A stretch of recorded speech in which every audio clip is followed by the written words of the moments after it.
జల్దీ software job కొడదామనుకుంటురా? అయితే వీక్యూబ్లో training తీసుకొని మంచి జాబ్ కొట్టేయుర్రి. ఈ 15 రోజులు లేనటువంటి అంశాల్లో కొన్ని అంశాలు మాట్లాడదామని ఈరోజు మీడియా సమావేశం ఏర్పాటు చేయడం జరిగింది. ప్రధానంగా మీరు చూసినట్టయితే ఇప్పుడున్నటువంటి కాంగ్రెస్ ప్రభుత్వం అనుక్షణం కేసీఆర్ గారు జపం చేయడం, అనుక్షణం కేసీఆర్ గారి పరిపాలన బాగాలేదని చెప్పడం తప్పితే మరి వాళ్ళు ప్రజలకు ఏం చేస్తున్నారని మాత్రం ఇప్పటికి కూడా చెప్పడం లేదు.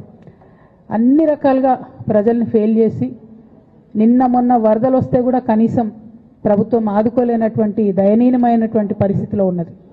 అంతేకాదు మేమందరం ఎంపీలుగా పనిచేసినటువంటి అనుభవం ఉంది. కేసీఆర్ గారు అయితే యూరియా కోసం మమ్మల్ని 6 నెలల ముందు నుండి చేజ్ చేసేవాళ్ళు. మీరందరూ వెళ్ళండి, తీసుకురండి, మంత్రుల్ని కలవండి, యూరియా ముందే తెచ్చుకుందాం, స్టాక్ పెట్టుకుందాం అని చెప్పి. అంటే ఒక పద్ధతి, ఒక ఆలోచన, ప్రజల పట్ల కన్సర్న్ ఉన్న ప్రభుత్వాలు ఎట్లా నడుస్తాయో ఒక తార్కాణంగా పనిచేసి చూపించినటువంటి కేసీఆర్ గారు ఒక పక్కన ఉంటే, ఇవాళ కాంగ్రెస్ పార్టీ లిటరల్గా కంప్లీట్గా ప్రజలను సేవ చేయడంలో, ప్రజలకు సేవ చేయడంలో ఫెయిల్ అయినటువంటి పార్టీగా కనిపిస్తున్నటువంటి సందర్భం. మరి అటువంటి పార్టీ కేసీఆర్ గారు తరతరాలకు తరగని ఆస్తిగా కట్టినటువంటి కాళేశ్వరం ప్రాజెక్టును మరి బద్నాం చేస్తూ, అందులో ఒక చిన్న పార్ట్ మేడిగడ్డ అనేటటువంటిది, మహాసముద్రం లాంటి కాళేశ్వరం ప్రాజెక్టులో మేడిగడ్డ అనేది ఒక చిన్న పార్ట్. ఆ చిన్న పార్టులో ఒక 3 పిల్లర్లు కుంగిపోతే 2.5 ఏండ్ల నుంచి అదే లొలి పెడుతున్నారు. కాళేశ్వరం మొత్తం కూలిపోయింది, కాళేశ్వరం మొత్తం కూలిపోయిందని మాట్లాడుతున్న సందర్భం. ఇక దానికి నిన్న పరాకాష్ఠకు చేరుకున్నది. అసెంబ్లీ వేదికగా అనేక మాటలు కేసీఆర్ గారిని అనడం. నేను కేసీఆర్ గారి కూతురుగా, కేసీఆర్ గారిని దగ్గర నుండి చూసినటువంటి వ్యక్తిగా చెప్తున్నాను. ఫస్ట్ టైము ప్రభుత్వంలోకి రాగానే, అధికారంలోకి రాగానే ఒక 6-7 నెలలు అయితే కేసీఆర్ గారు తన ఆఫీస్ రూమ్లో ఒక టేబుల్ మీద ఒక వాల్ అంతా కూడా పెద్ద టీవీ స్క్రీన్ ఉంటే 6-7 నెలలు కంప్లీట్గా రీసెర్చ్లోనే ఉన్నారు. ఎట్లా నీళ్లు తీసుకురావాలి తెలంగాణకు, ఏం చేయాలి మనం అనేటటువంటి రీసెర్చ్లు ఉన్నారు. అటువంటి వ్యక్తి మీద ఇట్లాంటి నిందలేయడం అన్నది నిజంగా దారుణం. కేసీఆర్ గారికి తిండి ధ్యాస ఉండదు, డబ్బు ధ్యాస ఉండదు, ఉండేది ఒకటే, కేవలం తెలంగాణ ధ్యాస. నేను దాదాపుగా 2006 నుండి యాక్టివ్గా పాలిటిక్స్లో నేను కూడా పాల్గొంటూ వస్తున్నాను, తెలంగాణ ఉద్యమంలో పాల్గొన్నాను. అప్పటి నుంచి ఇప్పటి వరకు కూడా నేను చూస్తున్నా, ఎప్పుడు కూడా కేసీఆర్ గారు తెలంగాణ విషయం తప్పితే, ప్రజల విషయం తప్పితే పర్సనల్ విషయాలు మాట్లాడే టైము 0.1% కూడా ఉండదు. అటువంటి ఒక మహానేత మీద, అటువంటి ఒక మహానాయకుడి మీద ఇన్ని అబాండాలు వేస్తూ, దాన్ని రోజుకొక రీతిగా చెప్పుకుంటూ, మాట్లాడితే చాలు కేసీఆర్ అవినీతి చేసిండు, మాట్లాడితే చాలు కేసీఆర్ ఏదో 1,00,000 కోట్లు దోసుకున్నాడు, నిజాం కన్నా రిచ్ అవ్వాలనుకున్నాడట. డెఫినెట్గా నిజాం బాటలోనే నడుస్తాం. నిజాం కట్టిన ఉస్మాన్ సాగర్లోనే కదా ఇయ్యాలటి కూడా హైదరాబాద్ ప్రజలు నీళ్ళు తాగుతున్నది. ఆ నిజాం ఆదర్శం, ఆ నిజాం స్ఫూర్తి అని కేసీఆర్ గారు చాలా సందర్భాలలో చెప్పిండ్రు. ఇవాళ కాళేశ్వరం కడితే నేను చెప్తున్నా గ్యారెంటీగా ఇంకా 200 సంవత్సరాల తర్వాత కూడా తెలంగాణ బిడ్డలు కేసీఆర్ గారిని తలుచుకుంటారు. అటువంటి గొప్ప ప్రాజెక్టు కాళేశ్వరం ప్రాజెక్టు. ఆ ప్రాజెక్టు డెప్త్ అర్థం కాక, తెలంగాణ భౌగోళిక స్వరూపం మీకు అర్థం కాక, మీకు తెలంగాణ పట్ల అవగాహన లేక, కేసీఆర్ గారికి ఉన్న నాలెడ్జ్, ఆయన ఎక్స్పీరియన్స్, ఆయన ఉమ్మడి ఆంధ్రప్రదేశ్లో ఆయన అనుభవించినటువంటి వివక్ష, ఇప్పుడున్న ముఖ్యమంత్రి గారు ఉమ్మడి ఆంధ్రప్రదేశ్లో కూడా మనకు వ్యతిరేకంగా పనిచేసినటువంటి వ్యక్తి, ఇప్పటికి కూడా పక్క రాష్ట్రం ఎజెండా అమలు చేసేటటువంటి వ్యక్తి, ఇప్పటికి కూడా అక్కడ బనకచెర్ల కడతా ఉంటే మాట్లాడినటువంటి వ్యక్తి. అటువంటి వ్యక్తి నిన్న పొద్దు నుండి సాయంత్రం వరకు అసెంబ్లీలో కేసీఆర్ గారిని ఎన్ని అనరాని మాటలు అన్నారు, వింటుంటే గుండె తరుక్కపోతూ ఉంది. ఎందుకోసం అనాలి అన్ని మాటలు కేసీఆర్ గారిని? కేవలం రాజకీయ లబ్ధి పొందడానికి మాత్రమే, అంతకుమించి ఏమీ లేదు. ఇదే రేవంత్ రెడ్డి గారు అంతకుముందు ఒక టీవీ ఇంటర్వ్యూలో చెప్పారు, కేసీఆర్ గారికి పైసల మీద ఆశ లేదు, పాపం ఆయనకు మీటింగ్ పెట్టాలంటే కూడా పైసలు ఎప్పుడు కావాలంటే అప్పుడు చూస్తారు ఎక్కడున్నాయని, కానీ అప్పటిదాకా ఆలోచన కూడా చేయరని. మరి అటువంటి కేసీఆర్ గారి మీద ఇంత కుట్రపూరితంగా అభాండాలు ఎందుకు వేస్తున్నారు? వేసేటటువంటి అవకాశం ఎవరిచ్చారు అన్నది కూడా ఇవాళ బీఆర్ఎస్ పార్టీ శ్రేణులు కూడా ఆలోచన చేయాలి, తెలంగాణ ప్రజలు కూడా ఆలోచన చేయాలి. ఎందుకోసం వస్తుంది కేసీఆర్ గారికి అవినీతి మరక, ఎవరి వల్ల అంటింది అలా? అది ఆలోచన చేసుకోవాలి కదా మనం కూడా.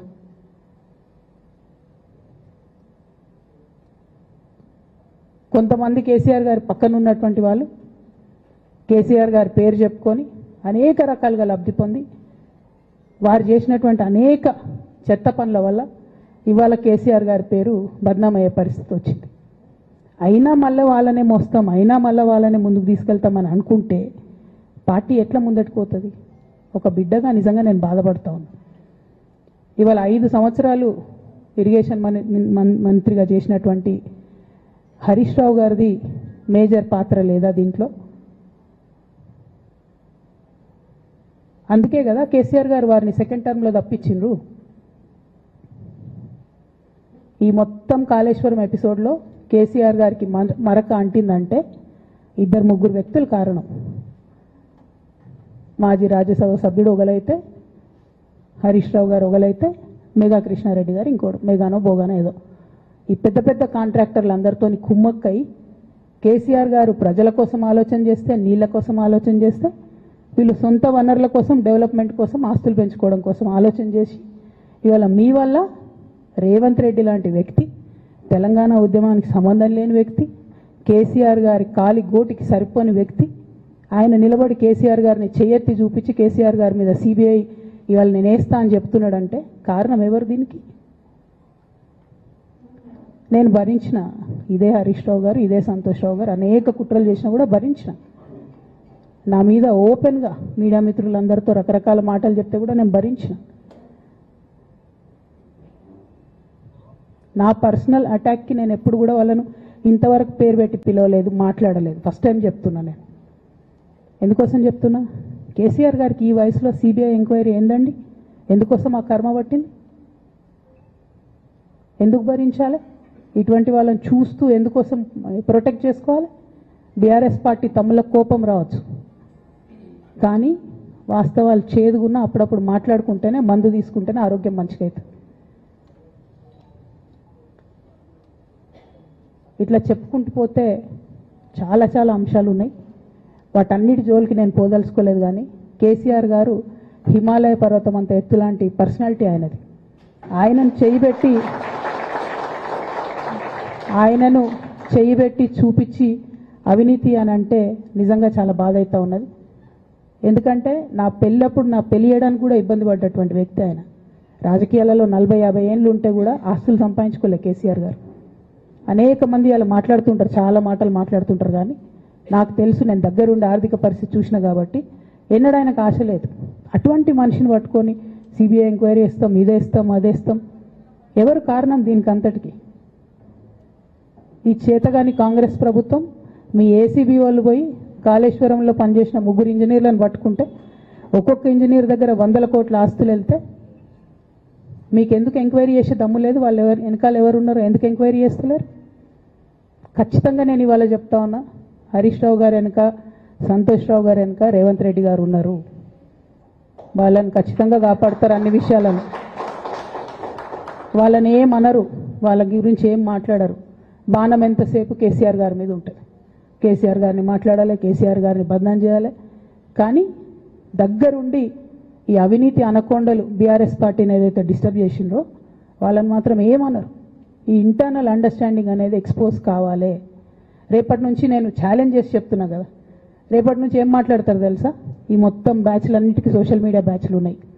వీళ్ళందరికీ బాగా చాలా చాలా బ్యాచ్లు ఉన్నాయి. వాళ్ళంతా రేపటి నుంచి ఏమంటారు? నన్ను ఒకళ్ళు బీజేపీ ఆపరేట్ చేస్తుంది అంటారు, ఒకళ్ళు కాంగ్రెస్ ఆపరేట్ చేస్తుంది అంటారు, ఒకళ్ళు రేవంత్ రెడ్డి చెప్తే మాట్లాడుతుంది అంటారు, ఇంకోళ్ళు బండి సంజయ్ చెప్తే మాట్లాడుతుంది అంటారు.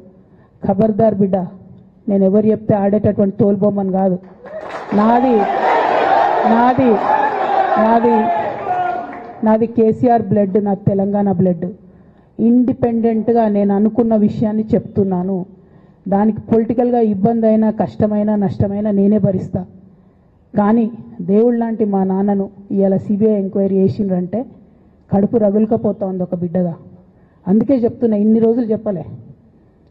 ఆ మధ్యలో పోయినసారి నా కొడుకు గ్రాడ్యుయేట్ అయినప్పుడు వచ్చినప్పుడు నేను మా నాన్నకు రాసుకున్న లెటర్ లీక్ చేస్తే కూడా ఆ 70, 80, 90 రోజుల నాకు నరకం చూపిస్తున్నారు. ప్రతిరోజు సోషల్ మీడియాలో ఇష్టం వచ్చినట్టు రాపిస్తున్నారు. ఎప్పుడు వీళ్ళ పేర్లు తీసుకోలే, ఇష్టం వచ్చినట్టు ప్రెస్ వాళ్ళకు మాట్లాడుతూ చాలా విషయాలు చెప్తున్నారు. ఎప్పుడు వాళ్ళ పేర్లు తీసుకోలే. ఇలా తీసుకుంటున్నా, ఎందుకంటే విషయం నాది కాదు, ఇది తెలంగాణ పరువు ప్రతిష్టకు సంబంధించిన విషయం.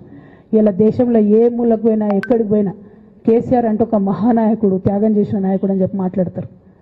రేపటి నుంచి ఏం మాట్లాడతారు? సిబిఐ ఎంక్వైరీ చేస్తే ఏం మాట్లాడతారు? కేసీఆర్ అంటే సిబిఐ కేసు అంటారు. మా నాన్న పరువు పోతే నాకా బాధ, మీకా? మీకు పైసలు కావాలి కదా, మీకు పేరుతోనేం పని? ఇంకా కూడా ఈ విషయాలు అర్థం చేసుకోకుండా, ఇంకా కూడా ఇటువంటి వ్యక్తుల్ని దూరం పెట్టుకోకుండా ఉంటే ఇక కేసీఆర్ గారి మీద సిబిఐ కేసు వేసేటటువంటి స్థాయికి వచ్చినాక ఏం పార్టీ ఉంటేంది పోతేంది. బీఆర్ఎస్ పార్టీ నాయకులు నన్ను తిట్టుకున్నా సరే, లోకల్ బాడీ ఎన్నికలలో నాకు నష్టం జరుగుతుంది అనుకున్నా సరే, మా నాన్న మీద సిబిఐ ఎంక్వైరీ పడ్డాక ఏముంది, తొక్కల ఎలక్షన్ ఒకటి గెలుస్తారు, ఒకటి ఓడిపోతారు. అసలు ఓడిపోయే పరిస్థితి ఎట్లా వచ్చింది? ఇటువంటి దుర్మార్గుల వల్ల కాదా వచ్చింది? ఆలోచన చేసుకోవాలి కదా. అంటే నా దగ్గర పైసలు ఉన్నాయి, టీవీలు ఉన్నాయి, సోషల్ మీడియాలు ఉన్నాయి, ఏటు పడితే అటు మాట్లాడతామంటే తోలు తీస్తాం చెప్తున్నా నేను. గీత గీసుకుంటాం బిడ్డ. మీరు ఒక్క కమెంట్ పెడితే మేము 10 చేస్తాం. ఏది పడితే అది మాట్లాడచ్చు సోషల్ మీడియాలో అనుకుంటూ చూసుకుంటూ ఊరుకుంటున్నా.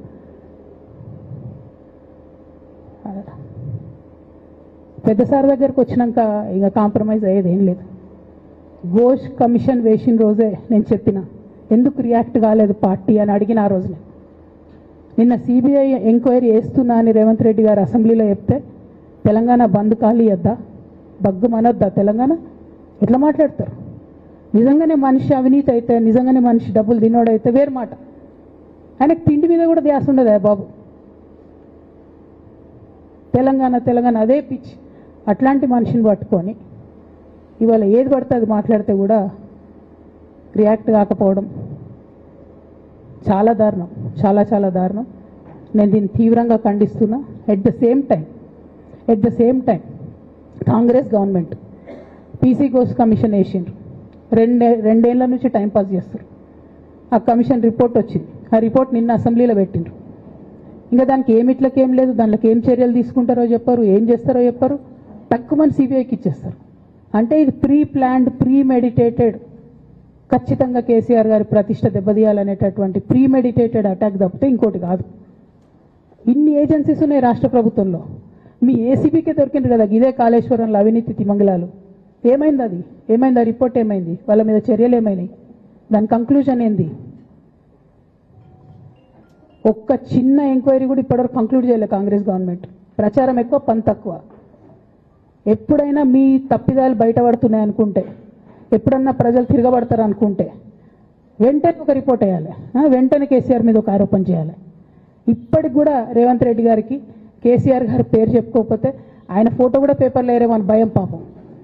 అందుకని ఆయన రోజు పొద్దుగాలేస్తే కేసీఆర్ని తిట్టుడే తప్పితే ఇంతవరకు కూడా వేరే ఆలోచన చేయడం లేదు. మేము డిమాండ్ చేస్తూ ఉన్నాం కాంగ్రెస్ ప్రభుత్వాన్ని, మీరు బట్టగాల్చి మీదేసినట్టు ఆరోపణలు వేయడం కాదు, మీకు దమ్ము ధైర్యం ఉంటే నేను పేర్లు కూడా చెప్పిన, చూడండి ఎక్కడి వరకు పోతారో చూస్తాం. మీకు అండర్స్టాండింగ్ లేకపోతే మీకు అండర్స్టాండింగ్ పెట్టుకొని